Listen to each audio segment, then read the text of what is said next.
One thing I learned from my experience this weekend at Word on the Street is that not everybody knows if they want to do a Kickstarter, and asking them to watch an hour-long video that goes in depth about exactly how to launch comics on Kickstarter maybe is too big of an ask.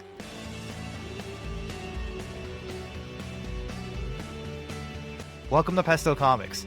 This is the entry for October 1st, 2025. Kickstarter Success Blueprint. 3 phases to a successful campaign. If you don't know me, my name's Adriano. You can find me at Pesto Comics all over the internet or at pestocomics.com. More importantly, I've been crowdfunding comics for just over 2.5 years now. I started in May of 2023, and I just launched my 10th successful campaign earlier this month. You can find Naked Kaiju Woman 2, my latest campaign, on Kickstarter until October 3rd. But what I wanted to do today was to share some of the things I've learned over these 10 campaigns. I've done so twice before in person, both at TCAF in Toronto and Thought Bubble in the UK. I also shared both of those as YouTube videos, so you can see exactly what I did in that presentation. One thing I learned from my experience this weekend at Word on the Street is that not everybody knows if they want to do a Kickstarter, and asking them to watch an hour-long video that goes in depth about exactly how to launch comics on Kickstarter maybe is too big of an ask. So today, I just wanted to do a brief primer just to talk about all of the things that go into a Kickstarter campaign. I won't be going too in depth with any specific one, but I want to give you a sense of what goes into it and some of the things to keep an eye out for. And as always, once we're done, I'll share my thoughts with you just about Kickstarter in general and how it's been going.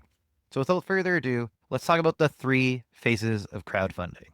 I'm going to make it really easy for you. There's 3 phases to every campaign. There's pre-launch, there's the campaign itself, and then there's fulfillment at the end where you actually get the comic to backers. And one thing I should clarify right off the top, although I tend to focus on comics and 9 out of my 10 campaigns were for comics, this works for books as well. I successfully launched Big Smoke Pulp last year, and the 2nd edition is available for pre-launch right now on Kickstarter. So let's get into that. Let's talk about pre-launch and why that's so important to focus on. Before you do anything, before you even create a Kickstarter account if you haven't yet, the first thing you should be doing is setting up an email list. Although Kickstarter is great and getting a pre-launch page is the next most important thing you should do, you don't know who those backers are until they've backed your campaign. Therefore, there are people that are committing to you and you have no idea who they are until they've actually given money to you and pledged on your campaign.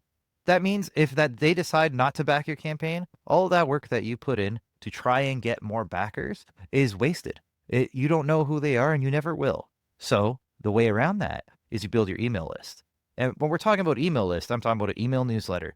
You don't have to send it every week like I do. I'll admit, it's a lot of work, and I can tell you that firsthand. It does take a lot of effort. So I'm not expecting really anyone to do that, but once a month or every other month, if you want to be really lazy about it, is more than sufficient. People just need to know that when they're signing up to your newsletter, they're getting something out of it outside of just sales. Give them a little insight into behind the scenes, into the process, into your thoughts and feelings about launching. When we're talking about independent work and independent campaigns, people want to support people. So it's really important that you show them who you are. You don't have to be entirely open. You don't have to give them all your details. Frankly, not a lot of people are into vlog type content anyway, unless you're some kind of celebrity. So don't feel like you have to spill your guts entirely, but give them some insight into what goes on into making your art. It doesn't really cost you anything, especially if you use a tool like Substack that is entirely free to set up. And it'll save you some trouble of having to start over every time you launch a new campaign. So you have your email list and you've been mailing them regularly, and now you need somewhere to drive them for this campaign you're going to launch.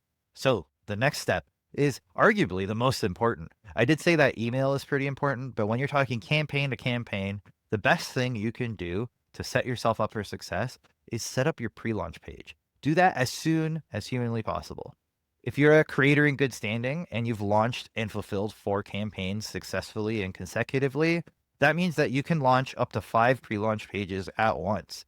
It also means that you don't need nearly as much for an approval to get your pre-launch page up. So if you're at that stage, there's really no excuse for not having a pre-launch page for any campaign that you're planning. All you need is a teaser image and a title, and you have a pre-launch page. So if you have more than 4 campaigns, do not delay. Get your page up now. So what if you're not at 4 campaigns yet? Which I assume you might be if you're watching this video now going through the basics. So that would mean that you actually have to set up your Kickstarter page to a certain level so that it can go through approval. That means setting up all of your rewards, setting up the story page, making sure all your banking details are accurate and up to date, And then you send it to Kickstarter for approval. There's a button right there to do it. You click the button, you wait, someone checks it and tells you if you have the green light or if you're missing something and they need more information. Once that happens, you're able to launch your pre-launch page. You don't actually have to launch the campaign at this point, and if you do have to change anything or add or update anything, you still have lots of time to do it. Until you hit the launch button, it's all editable. In fact, you can change almost everything aside from the banking details and make sure that it's exactly where you want it before you ever hit launch. What you want to do once you get the approval back is start talking about it on your socials, mail your newsletter, let people know in person, get everyone you can on board, clicking notify me at launch so that when you have your launch day, you know that it's going out to whatever amount of people you manage to collect and they know to back it right then. While you're doing that, you may have had some rewards in mind in order to get through approval, but one thing I would recommend before you hit launch is go see what other campaigns are doing. Make sure that one, your rewards align with what people expect on Kickstarter, and two, that you're offering everything you possibly can. There's a marketing term you should be familiar with. It's called the sales ladder. Think about when you're going to buy a device from Apple or a car from any car company. If you go to their website and you start walking through the sales, what do? Every step has some sort of upsell. And that's kind of what you want to do with your Kickstarter campaigns in the way that the rewards are structured. How I typically do it is I have a digital tier, a physical tier that includes the digital copy, and then I have tiers for variant covers, and then I bundle those variant covers. If it's a series, I have a catch-up digital tier, and then a catch-up physical tier, and then a catch-up tier that includes all of the variant covers that have come before, and then a catch-up tier for all of Pesto comics. So I'm always giving another option to get more and more, and always a better deal as we go along as well. So I'm not just making it the price, but more. The more you get, the more you save. And that's kind of the philosophy that you want to carry as well. You want people to feel like they have to get this deal while it's available because it's going to be at the best price it'll ever be. Although the price for just a single issue may be a little better if you catch me in person, you're not getting nearly as much as you do in the Kickstarter campaign, as you want to make sure that people are in on the event, that they know that they're getting something exclusive, something they can't get anywhere else, even if they manage to find your table at a convention. So let's move on to the second big part, the campaign. So this part's pretty easy. You hit launch and you watch the followers come in, right? Not much to do? Well, that's not entirely true. You're going to be incessant for the entire length of your campaign. I usually make this from 3 weeks to a full month. It really depends on your tolerance for things going sideways. Even now, with my career best campaign, we've had bad days. Most days were good, but there are a couple days that we were in the minus for a big chunk of the day until we had a couple backers save us and pull us out from the pits. So if you're feeling queasy about that, if you can't let it exist in the background without worrying about where the number is headed, then maybe a shorter campaign is for you. You don't want all of your marketing effort and all of your noise you've been making on social media and on your newsletter to go to waste. You want to make sure people have an opportunity to support you. So the way to do that, make the campaign just a smidge longer, but you do you. You do what you're comfortable with. It all depends on your tolerance for pain at the end of the day, because some days are bad and some days are good. And the longer you make that, you're going to have more bad days and more good days. So it really is up to you how long you want to make a campaign. One thing you're going to do, other than being incessant on social media and through your newsletter, is you're going to do updates on the campaign itself. Here, these updates only go to backers. So followers do not see your project updates. They do not get notified about it. They can't see it if they go to the page, but it doesn't necessarily mean they'll see anything via email. So you're speaking to your backers here. And what you want to do here is you want to be very grateful, first off, and thank them for making this campaign possible. But you also want to let them know what's going on. I tend to be a little more data driven, so I'm sharing charts and progress and kind of how everything's coming together. But if you're an artist yourself, you can show them work in progress. If you're a writer, maybe you can show them samples of the script. It's really up to you. This is your opportunity to get backers in on the campaign. The thing about Kickstarter is it's a big event, so you want people to feel like they're a part of it. And the way to do that is let them in on it. Let them know what's going on. So not dissimilar to your newsletter, but a little more specific to the campaign itself. So for this next bit, there's different strategies and different ways to do it. And I'm always experimenting myself. So don't take anything I say as fact and verbatim. But what I'm talking about is stretch goals.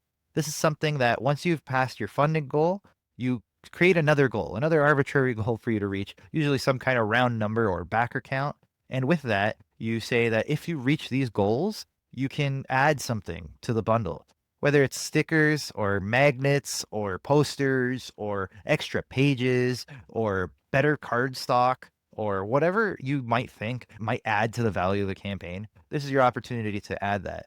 However, if you do this, I don't recommend doing it ad hoc or thinking about it midway through the campaign, as you really do have to budget it, and this can sink you if you're not careful. I've done a couple stretch goals myself that were great in theory, but ended up being way too expensive and actually took a successful campaign and made it really close to the edge, which is not what you want to be doing, but sometimes you live and learn. So really put some thought into the stretch goals, even though it's silly things like stickers and that, but think about one, whether your audience is even interested in such things, or if it's something that you're going to send to them and they're going to throw out. And two, can you afford to do it given the funding of your campaign? Similar to how you were looking at other campaigns previously and seeing how that might fit into your strategy, do the same thing with stretch goals. Steal the good ideas, leave the bad ones, experiment, but just make sure that you're within budget so that you don't hurt yourself in the long run. Now, before we get to the last step, there's one emergency step you must take. Before your campaign ends, you need to go into Kickstarter and download your analytics. If you don't do this, your data disappears forever. You have to do it while the campaign is live. Another tip is it only lets you refresh it once every hour. So if you refresh it an hour before your campaign ends and you get 20 more backers, you will not get data on those backers. So what you want to do is get on Kickstarter with 5 minutes left in your campaign and download your analytics then. And a cool bonus is if you stick around while the campaign actually ends and the timer goes down, you get a little fireworks show to celebrate your campaign funding. So now let's get to the last step, fulfillment. So your campaign funded, everyone's happy, your comic's a real thing. So what do you do now? First thing you're going to do, send an update to all your backers, thanking them for the success of the campaign. It's technically not a must, but the fact that your campaign became a reality is thanks to these backers and you're speaking directly to them. So it's worth an update just to say, hey, we funded. The other thing you should let people know is that their cards are going to be charged right then, if they haven't been already.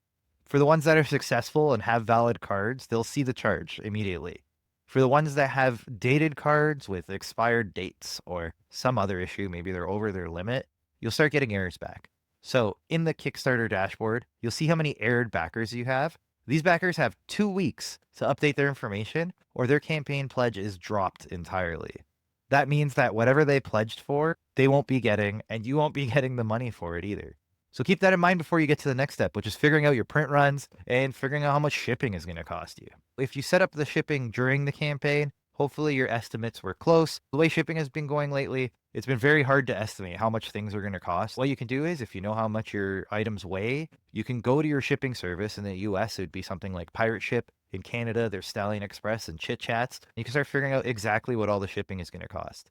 I highly recommend getting a label printer if you don't have one already, as this is going to save you a ton of time from just cutting out labels and taping them. Plus, if you're using a vendor like Stallion Express, they don't allow you to use the taped version. You have to have a proper label sticker for each package. But both in the time it'll save you and the money, it's a very worthy investment. You can get one on Amazon or Alibaba or wherever you want for pretty cheap, and they work pretty well. I've been using mine since my second campaign onward, and I would never go back, even if I have to replace this printer after a while. The next thing you want to do, which is easy to forget, especially if you're someone like me who's fulfilling a campaign while also running the next one, is keep everybody informed of exactly what's happening. You don't have to let them know every day, but every time you hit some kind of milestone, please let people know. That means if you receive the prints, if you're getting ready for shipping, if you have any issues, just let people know early and often and keep them involved. Even though the campaign is done, it's not done for you. That means you'll be communicating just as much as you were during the campaign, if not even more. So make sure to stay involved and answer any questions that may pop up and just let people know that their money is not going to waste. They're going to get the thing they ordered, and just let people know exactly what that might look like. The biggest piece of communication is going to be your surveys. That's where you're going to ask your backers for information that you need. If you're sending them physical items, obviously that's going to be their address. For digital items, you can ask them for email. And there's a system now within Kickstarter that it gives them one more opportunity to back. So if there's something they missed during the campaign, they could actually pick it up via the pledge manager and add more things to their campaign. So this is a great way to get some of those after sales and add-ons and upsells that you didn't get during the campaign itself. Although the BackerKit pledge manager seems to be okay, frankly, I haven't used it myself because I use BackerKit. The advantage of BackerKit is they've been doing this for quite a while. They've been tied into Kickstarter and the ability to send these surveys for much longer than Kickstarter's been doing their pledge manager. So I find it's a little more robust. And more importantly, it helps with digital fulfillment. If you're doing digital fulfillment, meaning sending digital copies out, there's a couple ways to do this. Most people opt for the easy way, which is you just send a Google Drive link to all of your backers that have certain digital rewards. I find that to be a little bit too much work, to be honest. So BackerKit allows you to say, if someone has X reward, send them X digital comic. If they have Y reward, send them Y digital comic, and so on and so forth. It does all the sorting for me. I have a number of digital assets to ship out, be it EPUBs or PDFs or CBZs or all kinds of digital files that go out to all different kinds of backers in different ways. And I don't want to look at any of that. So what I do is I set it up all in BackerKit, and it allows the backers to download what's available to them at their leisure. So I highly recommend BackerKit for digital distribution. So once everything's shipped, you're going to send out your last update telling everybody, hey, books are in the mail. Keep your eye out for a tracking number. Again, if you're using BackerKit, there's an easy way to send that. If you're doing it within Kickstarter, you're going to be doing it message per message and letting people know if they have a tracking number. Whatever method you chose, you're going to want to send one broad update just as a celebration saying, this is the end of the campaign. Thanks for being here. I hope you enjoyed it. Ask for comments and updates and reviews and feedback and anything to get people engaged and so that you can improve with your next campaign. Maybe you've done something that didn't go over quite well. And believe it or not, feedback is very difficult to come by. Although it feels like the internet's very quick to jump on people when they make mistakes a lot of times, it's actually more quiet than you'd think. So asking for feedback is critical. And yes, sometimes it certainly hurts. Sometimes you've made mistakes, and knowing that you've made said mistakes, you have to live with them. I make one or two mistakes every campaign at least. So the only reason I learn from these is because people actually care to reach out and let me know, hey, you could have done this, you could have done that. It definitely takes some thick skin to take that feedback, but it's well worth getting. So for your last action this campaign, you're going to send out that thank you. And more importantly, if you have your next pre-launch ready, you're going to share that link right now. And that's a relatively quick overview of what it takes to set up a Kickstarter campaign. I skipped over a lot, and this is still a little bit longer than I wanted it to be. But it just goes to show there's a lot that goes into a campaign, but it doesn't mean that it's that difficult.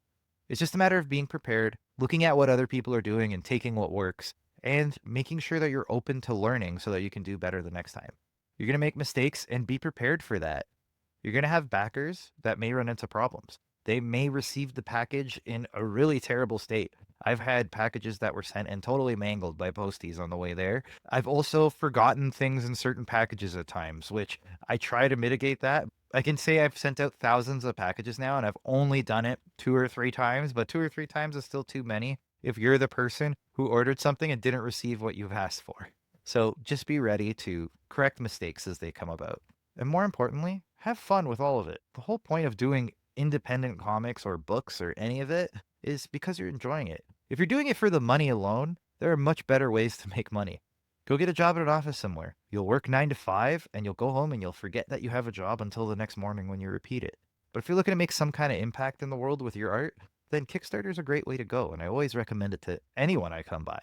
So as I always say when I do how-tos like this for people, I hope this was helpful for you if you plan on launching a campaign. And if you don't and you're just interested in this in general, I hope this gave you some more insight into how this all runs. So if I missed anything, let me know in the comments. And if you're looking for something a lot more in depth, I have these other videos that I did with my times at TCAF and Thought Bubble, going through the presentations I did there, which were a lot more in depth as those presentations were over an hour. So with that, I want to thank you for being here. I'll be back next Wednesday with a recap of everything that happened at Word on the Street. We'll talk again then. Until next time. So I'm thinking about these postscripts and how they're set up. So I feel like with the video, it's a little bit stranger just in the way that YouTube works. But at the same time, I'm going to keep doing them because until the YouTube counts become a lot bigger than the podcast counts, I'm not going to worry about what fits best on YouTube.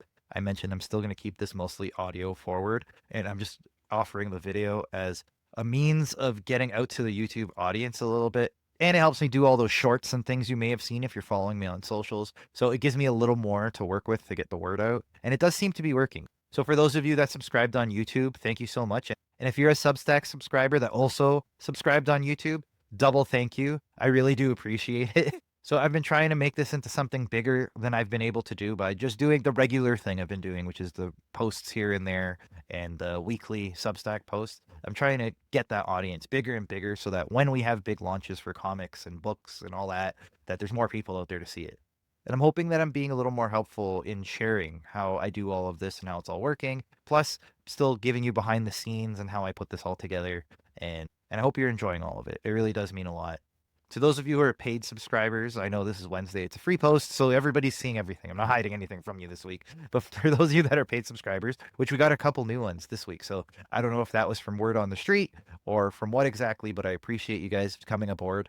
And for those folks, I really go in depth. I go like dollar per dollar with how every campaign went. Although I share more free on Saturdays than I have ever before, I'm really trying to make sure that I maintain that value for the paid subscribers in the background. So I really do appreciate you guys being a part of it.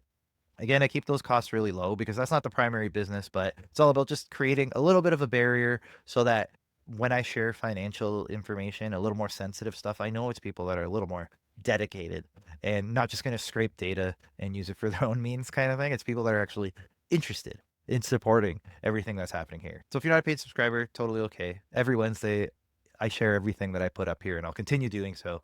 And I'm going to share a little more on Saturdays as well. But there's definitely a lot more to see behind the paywall as well. So keep that in mind. If you're on the fence about it, it's quite a savings with the way the American dollar goes against the Canadian dollar. So because everything I set is Canadian dollar. So one thing I've been thinking about is whether to include an annual subscription to the newsletter as part of a tier. Make that a tier in itself or make it part of an add-on, but find a way to incorporate it in the Kickstarter campaigns so that we can bolster the paid subscription a little more too. So we'll have to see how that all goes. It's still all very much in theory, and that's the whole point of the postscript. Just expanding upon the stuff that I wrote down to talk about in the newsletter. So yeah, Kickstarter's been really good to me. And I was shocked at word on the street this week about how many people were just completely unaware of Kickstarter. And not like in a bad way, not that I'm throwing shade at any of these people. It's more just one of those reminders that when you're in your bubble, you have no idea what you don't know or what other people don't know, right? So to me, everyone knows about Kickstarter, but that's because everyone I talk to has a Kickstarter or is doing something in Kickstarter or is familiar with Kickstarter. So of course, everyone I know has at least has a Kickstarter account, but there's going to be those people that just, they don't do that. They don't have anything involved with that. So word on the street is primarily for authors, and their bread and butter is Amazon and Kobo and these tools, not Kickstarter at all. Kickstarter is still very foreign to the author market. So I'm hoping there's a window there for me with both Switch Restart and Backlot Babylon coming out next year. I'm still working on both of those books. So my original goal that I would get Switch Restart launched next week clearly didn't come to fruition because I'm still getting that book edited and finished. So it's definitely a good thing that I pushed that date out a bit. I think I'm solid for January though, so I think I'm good there. Backlot Babylon is a little more rough around the edges right now. We have till April to get all of that in order, but still launch is looking a little further away. And as always, time flies, and I'm sure we'll be in April before we know it, even though it's just October. Lastly, you may have noticed my hat. So I go to a Jays game, once or twice a year. I'm not a diehard fan, but I've been following relatively closely for the past little while. There's no way I'm going to be able to afford going to the ALDS or any playoff series at this point, so I'll be happily watching from home. But the way the Jays have been playing this year has been very impressive. At the beginning of the year, I will be honest, I had written them off, and they were struggling through the Grapefruit League. The beginning of the season, they were really having a hard time. Nobody was finding their bats. Defense was a bit of a joke, and they turned it all around, and they didn't even make many changes to do it. So it's funny how coaching can make a big difference. Now, I know we're here to talk about comics and Kickstarter and all that, but I just wanted to throw that in to tell you sometimes you can't overvalue a coach. Sometimes going to someone who has a different eye, someone who can see what you're trying to do and get you there a lot faster is worth its weight in gold. And I think that's what happened with the Jays. And I think that's what could happen with your Kickstarter campaigns or your writing or anything you're doing. I'm not here to sell you a coaching service or a course or anything like that, but I'm just saying sometimes asking for help is the best thing you can do. And I hope today's video helped you. I hope it really got you closer to your goals. And I can't wait to see what you're putting out there. So with that, I want to thank you for watching. We'll talk again next Wednesday. Have a good one.